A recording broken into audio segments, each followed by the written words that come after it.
your subjective word of faith and feeling. And I want to make it personal.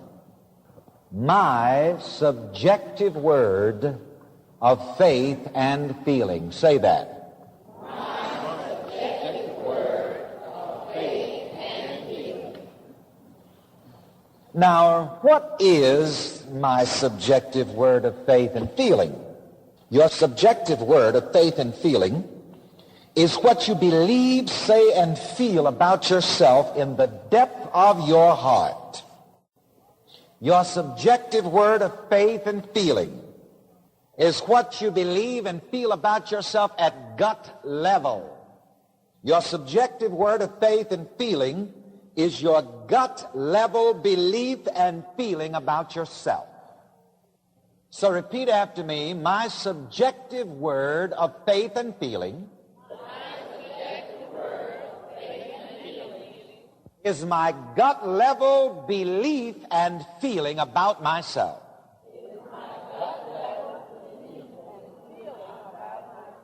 And I want to be redundant about this. The term gut level. Let me hear you say gut level. Hit or pat your gut when you say it. Come on, gut level. And I'll give you a question for self-interrogation. What is my gut level belief and feeling about myself? Say that.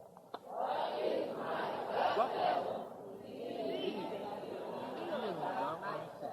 And if you want to put it in a more religious and dignified manner, you may say, what do I believe and feel about myself deep down in my heart? What do I believe and feel about myself deep down in my heart? Say that. What do I believe and feel about myself deep down in my heart? Who do I feel that I am at gut level? What do I feel that I am at gut level? What do I feel that my possibilities are at gut level?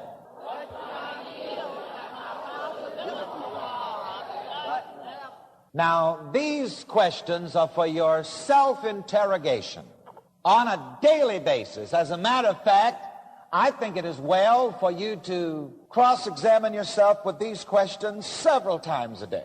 The scripture says, keep thy heart with all diligence, for out of it are the issues of life.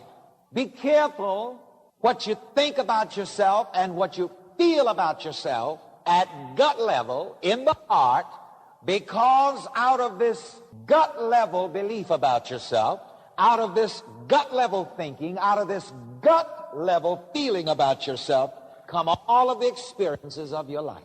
So the experiences of our life don't really come from out there, from somewhere else, from somebody else, but the experiences of our life come from what we think about ourselves, what we feel about ourselves, deep down in the heart, at gut level. I'm sure that every one of us here, we've been through some experiences, and intellectually we didn't know how we were going to get through those experiences, but somewhere way down in our heart, we felt like we were going to come out all right. Have any of you ever had that experience? Hey, you know, I don't exactly know how this is going to work out, but deep down in my heart, at gut level, I have the feeling that I'm going to come through this in good shape. I believe that everything is going to work out fine. Intellectually, I don't know how. I can't figure that out. I may not know where I'm going to get the money, but I think I'm going to get it. I feel like I'm going to get it. I don't know where inflation's going. I don't know where interest rates are going. But deep down in my heart, at gut level, I feel that the Lord is my shepherd. I shall not want. Deep down in my heart, I feel and I believe that the Lord will provide. And you know, really, this is the only thing that we can be sure of. You can't be sure of interest rates. You can't be sure of the stock market. You can't be sure of the price of gold. So there has to be somewhere on the inside of man, somewhere in your psychology, in your mentality, there has to be something that you can be sure of. In times like these, the song says, we need an anchor. Be very sure your anchor holds and grips the solid rock. As a man thinks, so is he. You can be certain of that. That's a rock. You can develop rock faith in that. How are things going to turn out for me? How do you think they're going to turn out? How do you feel they're going to turn out? You should always be sure about your feeling nature, because feeling gets the blessing. Say with me again, feeling gets the blessing. Feeling gets the blessing. You may be sure that you're going to get whatever you truly feel at gut level. Now, you see, thinking is very interesting. You say, well, Reverend Ike, you mean that I can get anything that I can think? Well, you got to be sure that the thought is at gut level, that the thought is subjectified. You see, I'm not talking about just merely intellectual thinking. It has to be a thought in the heart, in the deeper mind. It has to be a thought that is so deep that it affects the feeling nature. Like the lady, came up and asked for prayer. I forget what it was for. And I said, all right, I see it. Everything's all right. She said, I sure hope so. It hadn't gotten down to her heart. And just merely hoping isn't enough. Merely wishing isn't enough. Say with me again, feeling gets the blessing.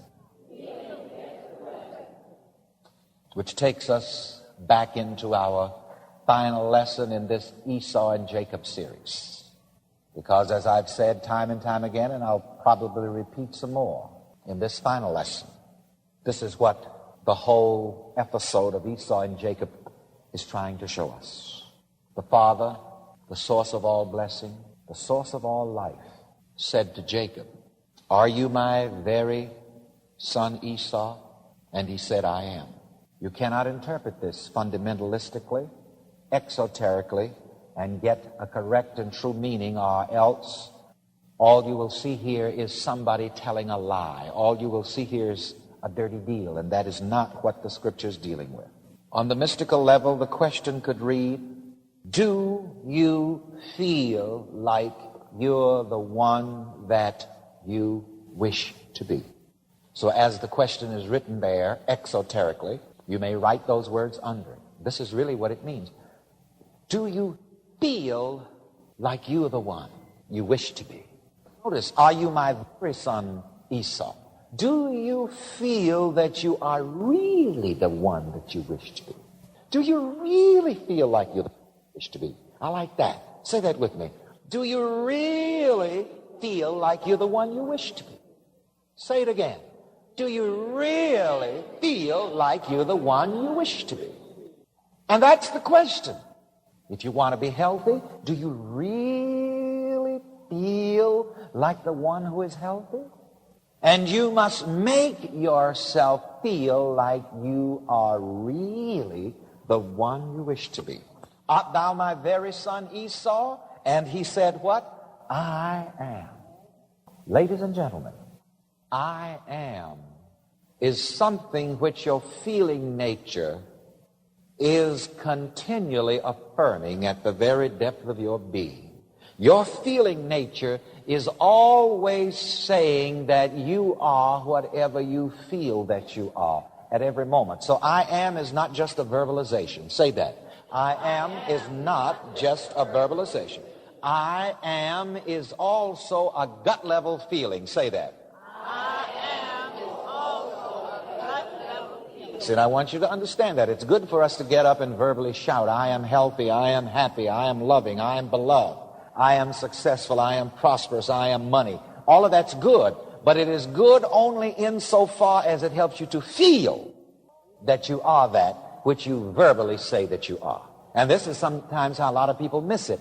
But are you my very son Esau? Do you really feel like you're the one that you wish to be? And if you want to be something which in fact you are not, then you must do whatever you need to do to make yourself feel that you're that one. So what you do is make a decision. Decide what you want to be and do whatever you need to do to make yourself feel that you are really the one who is doing and having the good that you desire.